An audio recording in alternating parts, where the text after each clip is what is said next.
Welcome to the Performance Health Podcast. My name is Tim Karen. Today we're going to be talking about managing open space. If you think about open space, it usually is going to be defaulted to, I'm going to put stuff on there, whether it's extra equipment or stuff I don't know what to do with. And then we lose out on a ton of programming options from speed, progressions, plyometrics, general movements, things that we know we're going to have to incorporate within our program. So it's about preserving and protecting that space in order to optimize that and maximize that. If you like what you're hearing, please like and subscribe. Obviously, share. Hopefully, these are bringing a ton of value. Go deeper by going to phpodcast.com, signing up for our coaching membership. We have 50 hours plus of content there, whether it breaks down to programming reviews. I just did a breakdown of ascending and descending protocols, web shows, which is a deep dive into a topic with a high-level strength and conditioning professional, or lectures that I've recorded over the years. I actually just added a free lesson breaking down to how to become a strength coach book, chapter by chapter, and how you want to navigate each one of those sections so you can optimize your career in strength conditioning. If you like what you're hearing, head over to phpodcast.com to learn a ton more. All right, Tim, we're back with season 6, talking facility design. Today, we're talking just leveraging space overall. So how do we leverage our space? Let's just get right into it. The first thing to talk about is what we talked about in episode 1 and 2 is space absolutely necessary. And if you're working with athletes, open space is going to be almost prerequisite. And you don't realize it until you get to a weight room that's just loaded with equipment and you're like, oh shoot, I have nowhere to do speed work, plyo work, change of direction work, etc. But if you can have it and you can have a space allocated to it, staying disciplined in that. And there's some, I think, great stories to talk about in how we struggle with open space and how we start filling it with stuff. And then it's a logistics problem of, I got to move this out of the way in order to do these drills versus just moving it there when we need it. I don't know. There's always a very interesting conversation around how do you manage the stuff that we're putting in this open space, and is that more of a logistical problem than it actually really needs to be? So it sounds like just most of the space we need for speed plyo work. Is that pretty consistent? Yeah, I just did a post this morning on X talking about the development of speed for more of a mesomorph or wide orientation person. And it was alluding to this fact that developing more of the general nature for an athlete as opposed to getting very hyper specialized. So if you have, let's say, Tim and Corey, and they're your athletes and they're road graders, they just push stuff around, they're going to really love the weight room and they're going to really resonate with that aspect. But then you start to expose them to top end speed cutting and they struggle. And if I don't have the space, I never really have to face that issue. And that's something that I think quite a bit about. And have you ever been in a situation where you're working non-power 4, or you're working high school, or you're working in the Northeast and you don't have a lot of places to run in the winter? You can easily convince yourself you don't need it. And I would be the first to say this as a commercial business owner, that space costs money. And if I can't utilize that with absolute high ROI time things, probably going to just omit it. But when I'm working with athletes and I know there's an incredible deficiency that is just going to hinder our overall performance and potentially our resiliency, then you're going to eat that. But yes, the real answer is, okay, if you're working with athletes, space for the opportunity to do speed, whether that's acceleration or top end speed, or if it's change of direction work, whether it's power cutting, getting to a zero velocity, or speed cutting, try to minimize velocity loss as much as humanly possible, or even plyos. And plyos are one of those ones that you can get away doing in a very small radius, meaning I'm just doing in-play plyometric work, which the definition of plyometric is basically having as short of an amerization with a pre-stretch as possible and utilizing the non-contractile tissues, but the passive tissues to transfer energy. Yeah, you can get away with not having a huge field or turf to do that, but it's nice to have. And if I want to do bounding, if I want to do higher level plyometric work that's going to take up more space and allow some of these athletes to express themselves in all planes of motion and covering ground or distance, you start to realize that's a really valuable thing to have. But the other aspect from a movement prep, and you think about it from, all right, a lot of the movement prep that we do outside of a rack, whenever you have to do a movement prep at a rack, you're spending a lot of time of navigating and orienting people so they're not bumping into the rack, the boxes that we have set up, the countless pieces of equipment that are strategized around the weight room, all this stuff. If I just have an open turf and I'm like, all right, get a space, we're doing all of our movement prep stuff, whether it's a joint by joint or a corrective or a dynamic warm up, it's nice to have. And you're talking about controlling groups. What I always, if you give me space, I'm going to do a very line oriented, cadenced, dynamic warm up just because I can see everything so much clearer and I can hold them accountable. And I mean, Corey, you were there for the first day we did our first dynamic warm up at Army. We just set it as a precedent of we're going to do it this way. And I think back about that experience. So I'll tell the story because I think makes a big difference. So first workout, we're on the turf. We line up everyone on the goal line and we say, all right, we're going to go through knee hugs. And I'm going to give very clear instructions. You're going to start behind the line and you're going to finish past the 10-yard mark. And if you stop short, we're going to do it again. All right, let's see how serious I am, right? So everyone goes through. I counted 14 people who didn't finish past the line. Go back, do it again. 10 people didn't do it. Go back, do it again. Go back, do it again. Go back, do it again. Because what I wanted to address at that moment was there's a right and a wrong way to do something. And I think about it as imagine if I have them just around the weight room in that situation. There's so many blind spots. And I can totally see the eyes rolling of like, all right, I thought this could be talking about speed, agility, and quickness and plyometrics. But just from the opportunity to address something as fundamental as I give you clear instructions, you chose not to do it, so we're going to do it till you do it. That part was instrumental in the overall impact I had on the program. I wouldn't have been a possibility if I didn't have that turf area to do that. And Yeah. having an indoor is nice, but I don't necessarily think the accountability stuff or just the opportunity to coach in a different environment is there. And plus, if you work with field athletes and you get them an open field, whether it's turf or grass, whatever, they feel like they're closer to where they're going to be playing. That matters. And there's a motor learning component to this too. And if you ever go through motor learning in a college environment, one of the first lessons you have is people will expand to the size of the room or the lack thereof size. So if I have a huge indoor turf with 110, 120 yards of turf from end zone to end zone, and I have 60 to 70 yards wide, then I have a huge space to work with, whatever the square footage of most indoor practice fields are. And that we usually spread to the length of the field and then try to get as much out of the width of the field and the length of the field. And what that does is really tell you that we're constrained by our environment. And if I put them in a weight room with a lot of equipment that's smaller, and people tend to feel restricted. And it's not a claustrophobic thing. It's just if we want to do top end speed or high level plyometrics or change of direction work, or if we want to expand and open up our perspective on what athletes are doing, when they're doing it, how they're doing it, having open space matters a great deal. And I don't want to get on a table if like you don't have an indoor, like you can't do a good job. You can. And I don't think that where people are doing movement prep at their racks out of necessity aren't doing a great job and holding their athletes accountable. You can, but it's just easier in a lot of ways. And the symbolic nature of being in an open space for an athlete that wants to play in open space matters. Yeah, from the surface level, the opportunity to do the speed that you want to do, the change of direction you want to do, the plyometrics that you want to do, all that has a huge impact on the bottom line for your overall perspective and performance of your program. So we talked a bit about, do you inherit your weight room? Did you get to design out your weight room?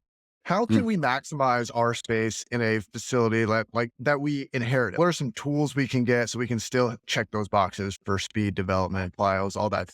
What's funny, there's going to be always when you inherit a weight room, you're inheriting everyone else's clutter and Yeah. the story or the history of a piece of equipment that someone got a table and told administration that we need is a timeless tale. And I come in and anyone who's not familiar with working with high level athletics is whenever a new staff comes in is there for a reason. There was just something deficient or lacking. And you could always blame recruiting, et cetera. But truth is when I inherit a program, it's because something was not there and I need to address that. And a lot of times something was not there because of these internal blockages that we create in clutter, unnecessary equipment, things that are useless, probably pretty clear that you need to do something to address it. There could be a symbolism associated with that piece of equipment that's been collecting dust or just overly used or just not as valuable is a clear thing that we need to address right off the bat. So when you're thinking about the inheriting, there's always a moment of I can get rid of stuff pretty easily to get me more space. And it leads into this conversation of what would you do with that space if you had it, right? If you had a blank slate, so you had the opportunity to create it, what would you do with that? Do you feel insecure or anxious when you see open, unused space that's a blank canvas?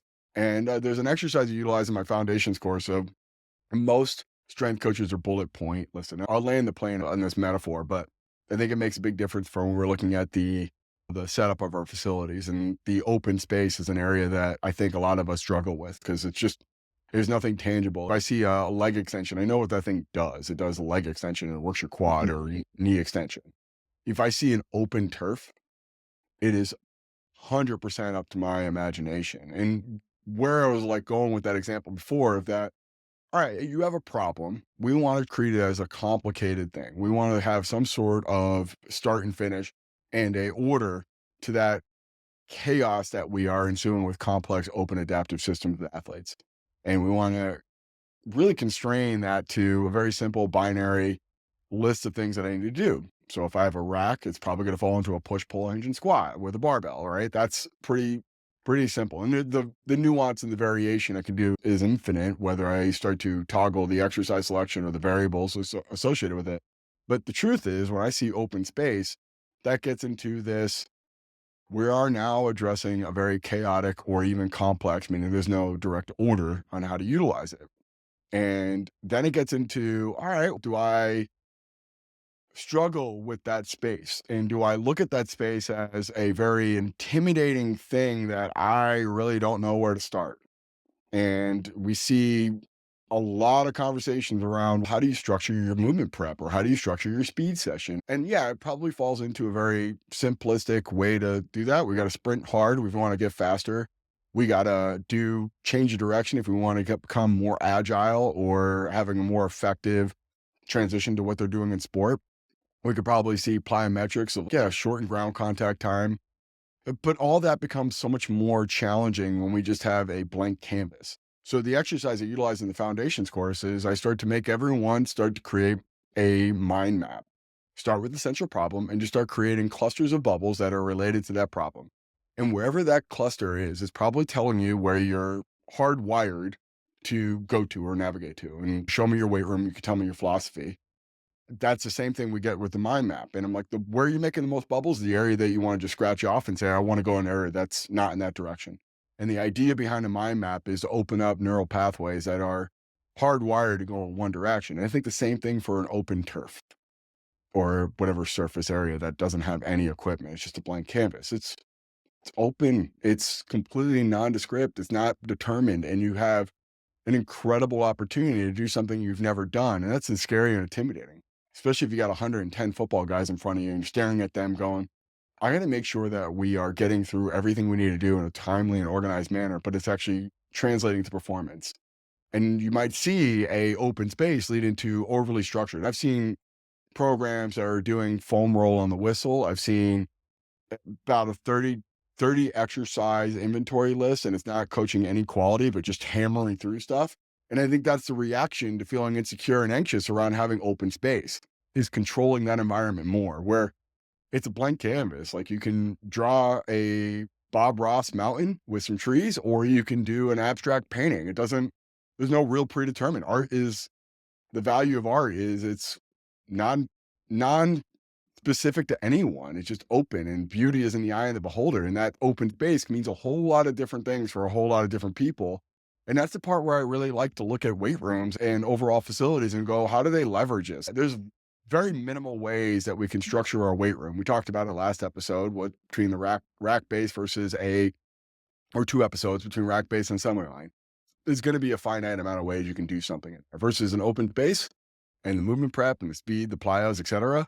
Maybe doing small sided games, like all that stuff has a, a never ending order that can go into it. It can be different every single time. That's a pretty interesting way to approach stuff. And you can also see the more creative types as opposed to the more pragmatic types do really well in open space and they feel empowered, invigorated, and they feel free versus in a weight room, they feel confined. And you might see that with your a really athletic athletes that are so good at everything and they just really do well in open space. You see their body language change, you see their personality change. Versus you put them in a weight room, you're basically putting a bird in a cage. And that part, I think there's a reaction to that you should be cognizant of and you should be aware of. And I know I'm getting pretty off the traditional path here of Tim, very pragmatic and there's a logic and order to everything. But I know my shortcomings and my limitations, and I'm always conscious of when I'm on a turf. You want to see me anxious, get me in open space in front of a bunch of guys with a non-determined script. You're going to see me very uncomfortable. And I think that's a really good thing for me to be aware of and conscious of and being there. And your instinct are, let me get a bunch of stuff in there and start filling up that space to give me more constraints. I think you should really be cognizant of that when you're inherent a weight room. And if you have a bunch of stuff that's going to limit your decisions, that would be the time to expand your horizons and start to look at it from this is a blank canvas. What do I absolutely need here? And how is that formatted and how does that go? And it gives your athletes a different perspective on just how you're solving really interesting problem sets. And what about the other way around where we don't have as much space? For example, in our weight room here, we got that little strip of turf out front. If we're going to do a field day in that big open space, like we got to take a day for it because we only get 35 minutes. But let's say we couldn't do that. This is all we got. What would that look like? Would you utilize any specific tools, any specific drills? What are you thinking there? So this is where I see a lot of mistakes. I think a lot, and you see it with people who, let's say that you're a assistant trained coach at a Power Four school with an indoor, and then you go to a lower level, like a non-Power Four, or you get to a high school and you try to force a square peg in a round hole, and you start to see very small spaces, and you start to see coaches forcing sprint work in a weight room with a bunch of racks. Or you start to, we got to push a prowler, we got to push a sled, or I get a tank because I can do that on my weight room floor. And you're pushing sleds over platforms and stuff like that. I think that when you don't have space, is you got to completely abandon what you would do with space because there's a lot more risk. There's just a lot more stuff to run into in that like concept. And I just talked about it a lot with Coach Boyle on his podcast. And he's like, you kept mentioning Murphy's Law in rack base versus assembly line base. And anything that can happen will happen, but that goes up exponentially when you start to have more things and more people, that whatever the worst possible scenario could happen goes up when things are going faster, things are heavier, and there's more people involved. And as we start to look through, oh, I got to do my speed work. So I got to do acceleration, top end speed. I got to do plyometrics, change of direction work, all the stuff, right? We know we have to address this if we want to prepare our athletes as much as humanly possible. But then I get a weight room that's 3,000 square feet and it has 10 racks and there's not much room to go 3 people to a rack and there's not much elbow room to do your job. And oh, I'm going to do sprint work in the weight room. Just don't. Like you don't have to do it if the risk is too far better than the reward or far more than the reward. And that part I think is you got to be adaptable to your environment. So if you don't have the space to do the things that you want to do, you probably should really think about not doing it because it's going to only lead to eventually someone getting hurt. And a good example of this is I have a small turf area at one of my gyms and we had sleds and I was like, all right, we could push a sled on here. There was just too many people, too many sleds, and it was too risky. And I saw it every single time. So I abandoned it. I just started to go, this isn't worth it. I can't do sled pushes. I can't do sprints. Although I had a 110-yard indoor practice field where I could do that. I could set up 10 prowlers on one side and I could do top end speed on the other side. And you're not even going to come close to hitting each other. Versus I can't set up 3 sleds to do sled pushes with my clients in a class of up to 18. Like I had to abandon it. And that's you're forcing it. You're forcing it because you're having a hard time adapting to a different environment. And that blank canvas is now a pretty confined canvas. And you got to fill in a 1x1 square in this big overall thing that majority of the painting's done. You don't have to do an abstract painting with inside of an impressionist painting on that in that weight room. You need to just finish the painting. And that part for me, as I start to look through working high school, Division III, and then having the opportunity to work at an ACC school, a Pac-12 school, which at the time was a thing. I don't know what's going to be called anymore. Now, right? Yeah. I packed. They're added 4 teams, so they're called the six pack. I heard. Yeah, that's Uh, a good one. it is, yeah. I thought that was really funny. And then I go to an academy with a tremendous amount of resources and tons of space. And then I go to a commercial gym again. And I remember when I opened my first gym in 2017, and it was a 1,200 square foot weight room and an 800 square foot turf. And I was like, oh, wow, I'm coming from a place where I had endless places to run and do stuff. And I had not only an indoor, I had a practice field that I can do as much as I want. There was no shortage of room for me.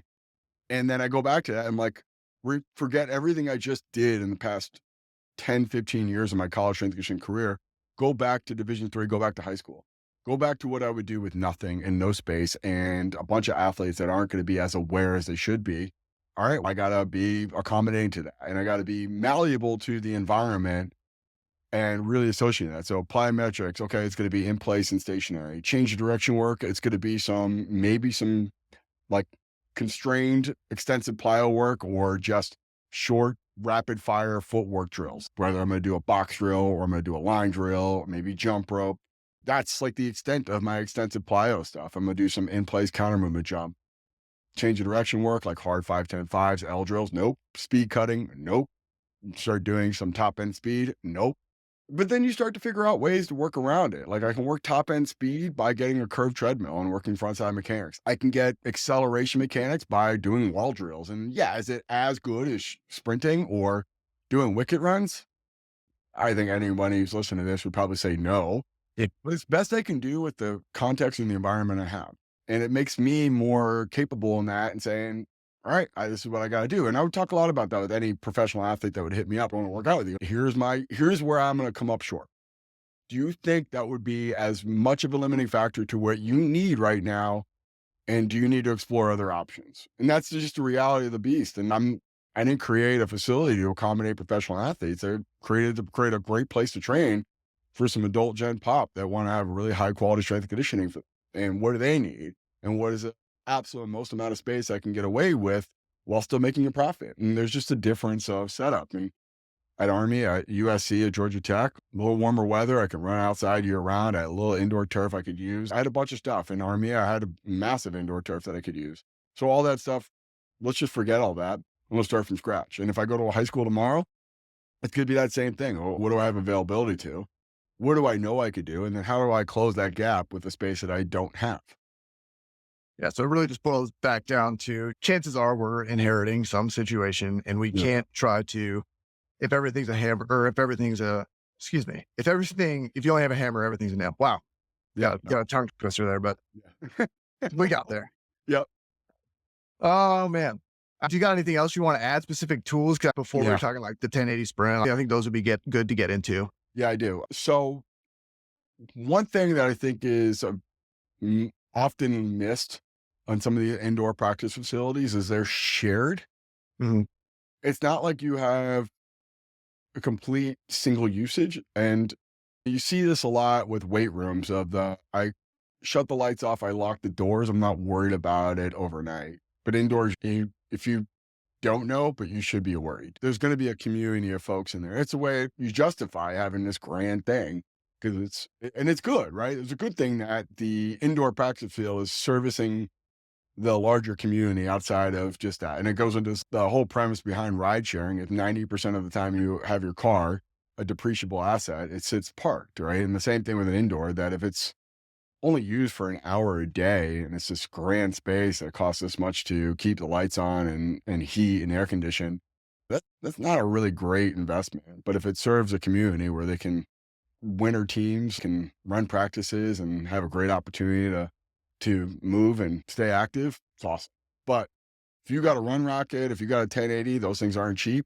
And you got to figure out a way to get those things off the turf and into a safe location so they don't get damaged or stolen. Fool me once kind of mentality. So the process of setting that up, and this is where I always look at it from my staff. And I know probably feels like it's not related, but definitely is a quick way to really make your staff disenfranchised and frustrated is setting up 10 run rockets, setting up 10 trap bars for a strong man with 225 pounds on there, setting up prowlers or sleds with a bunch of weight on there, setting up an elaborate thing every single day with no real conversation about minimizing the ergonomics and the transit time.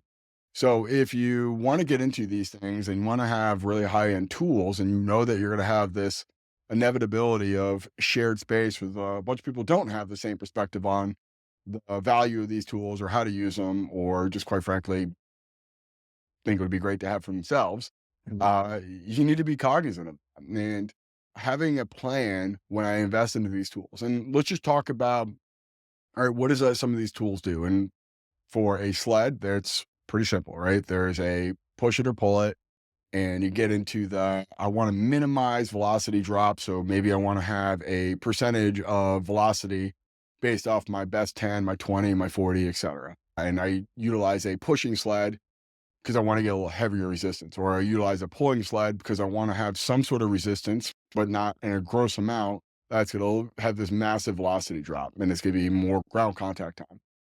Heavier things don't need as long to go, lighter things need longer to go. So if I'm pulling a sled with 10% of my body mass, I'm going to need 30 to 40 yards.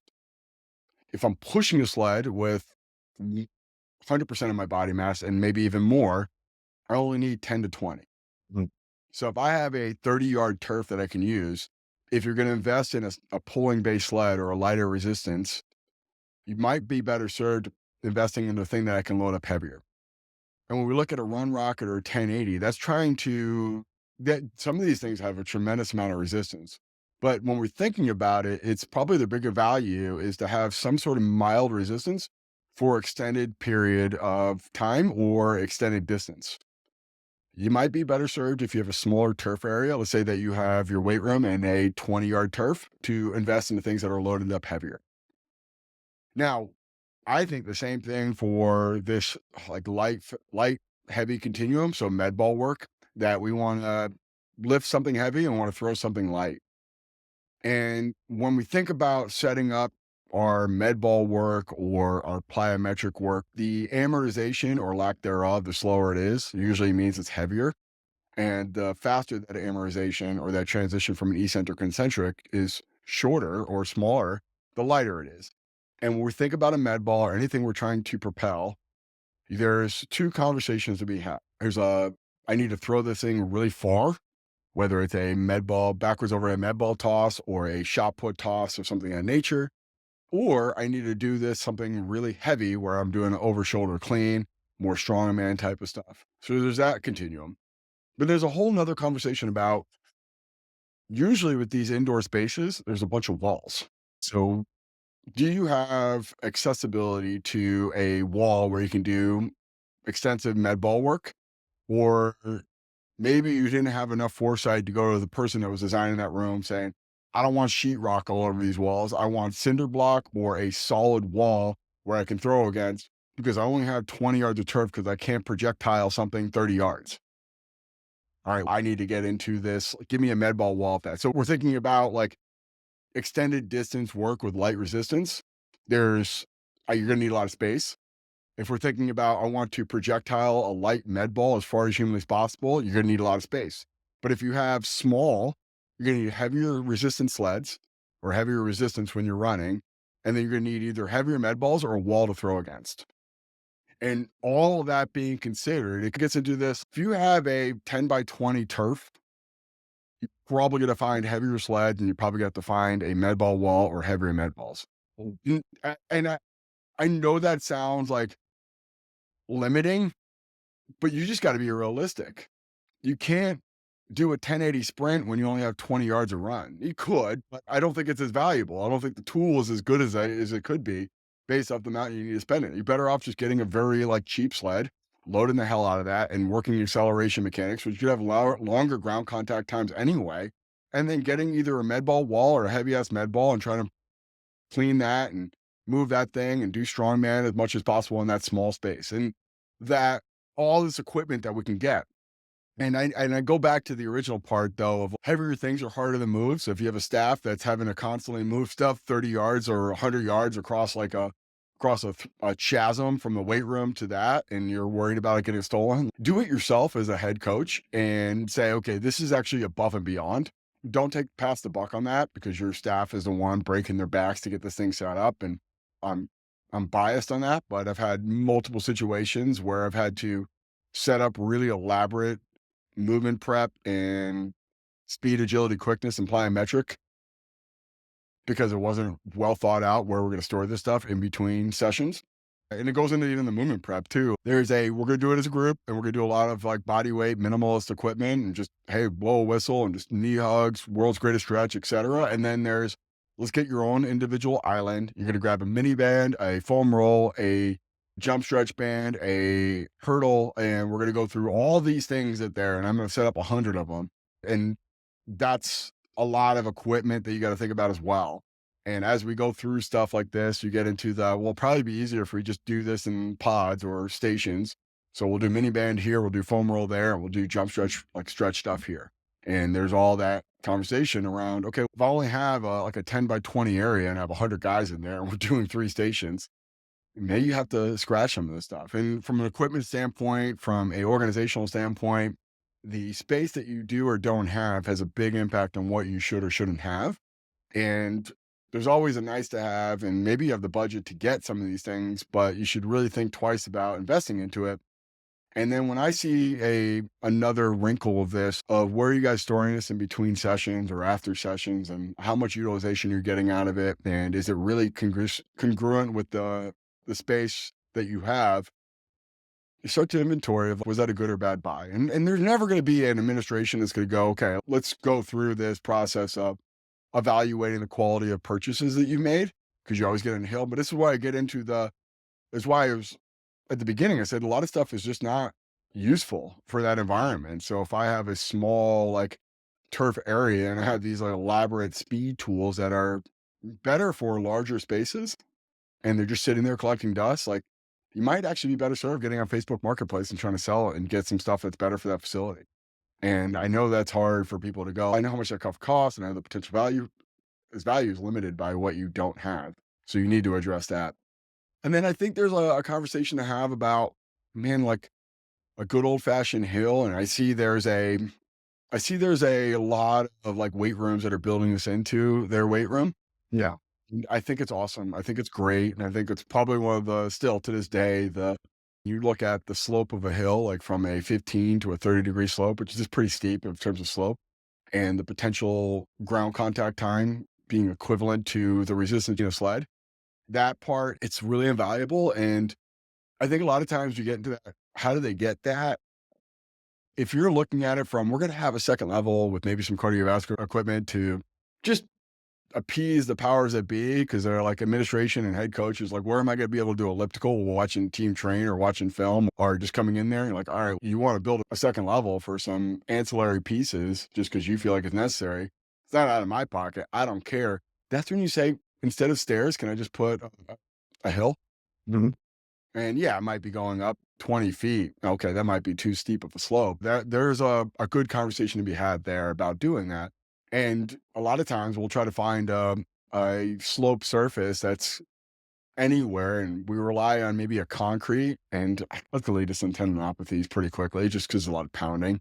And you're like, if you're gonna do that multiple times a week or multiple times in the course of an off season, it's just gonna beat the crap out of some knees and back. So having that turfed can make a big difference. But the stuff that you want to go through, let's say like perfect world, you can get a light resistance that you can go really far with, whether it's a 1080 or Unrocket. Kratos has one coming out that's just game changing from the cost of it and the portability of it. So if you're on the market for looking for a consistent variable resistance that you want to have a acceleration or top end speed focus, man, you need to be on the lookout for that because it's way more economical. But that's if I have a lot of space. Mhm. And then we look at very small confined spaces. Okay, I can grab some heavy ass things like prowlers and root hogs and load them up and really be able to do some sled drags and sled pushes and really challenge the force continuum on that acceleration mechanic. But that's going to be probably driven to more acceleration base coming from a static position and short distances with longer ground contact times.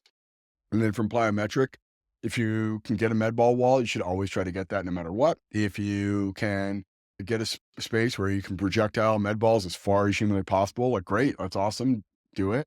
Having readily available. And I would say too, if you have a storage area around your turf, you should utilize that and not feel inclined to keep that stuff in the weight room. There's no purpose to having a run racket in a weight room. Right. What I was just saying before, the risk and reward. And I'm sure there's people who got it and they're sitting in the weight room. I get it. Like I've been there and I talked to administration. It's better to have than not have, and I'll figure out what to do with it.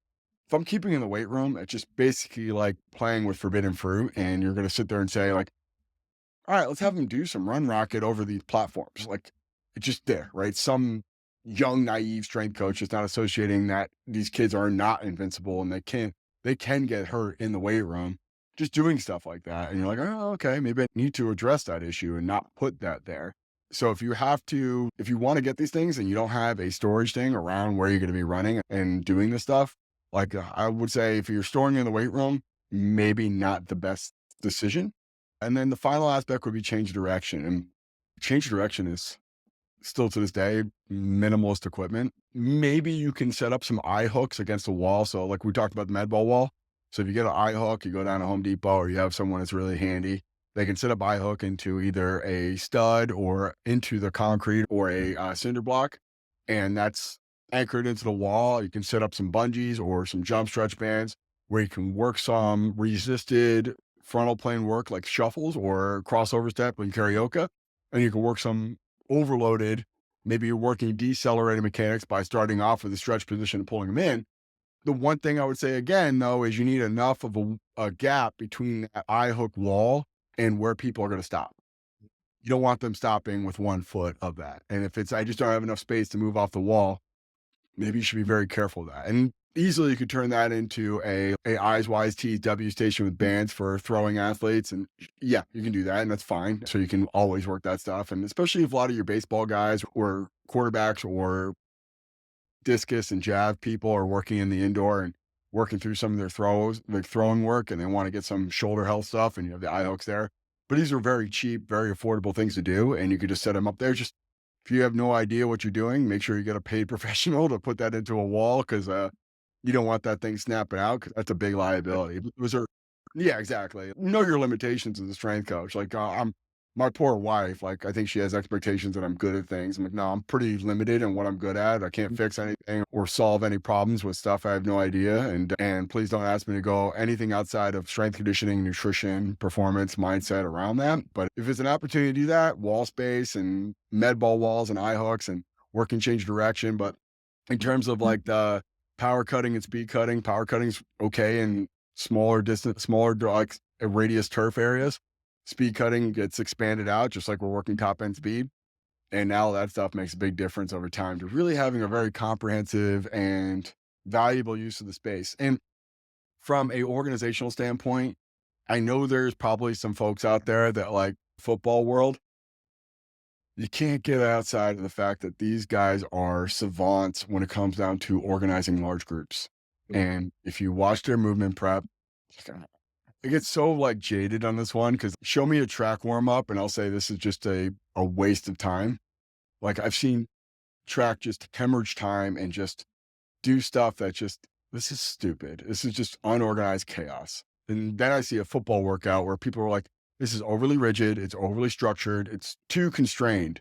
Yeah, but they're getting everything they need to get in that movement. So there's always a middle ground here and some sort of that. I'm watching a track warm up and they're doing the full like progression for a linear speed day and they're working all the A stuff and everything they're going through. And it's a very comprehensive deal, but it's variable from one person to the next and who's doing what and the level of effort and the execution they're doing. Go to a football off season speed, agility, quickness workout and get a little bit more of that authoritative, like, all right, this matters. Because what you'll be good at what you emphasize. And if your movement prep is disorganized, scattered, chaotic, and we have variable execution and variable compliance, the risk goes up when you're doing high intense, high threshold stuff. And the overall efficiency in what you're doing stuff isn't there. So having that blend, okay, like I want to be aware of what the best track athletes in the world do. Maybe like I watch a football or soccer practice and I'm like, oh yeah, these are good drills. These are good games. I can see how this translates.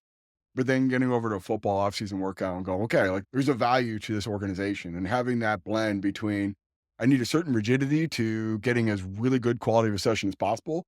but matching that with the fluidity of they got open space and it's blank canvas, and you should be more open and abstract with this notion of good utilization of that space. This was awesome. You dropped some bombs talking about logistics and in ways that I don't think conversations are probably having happened enough when these big purchases are happening. So I think it's really important that you hit those the way you did. This was great. Thanks, Tim. Hell yeah. Awesome, Corey.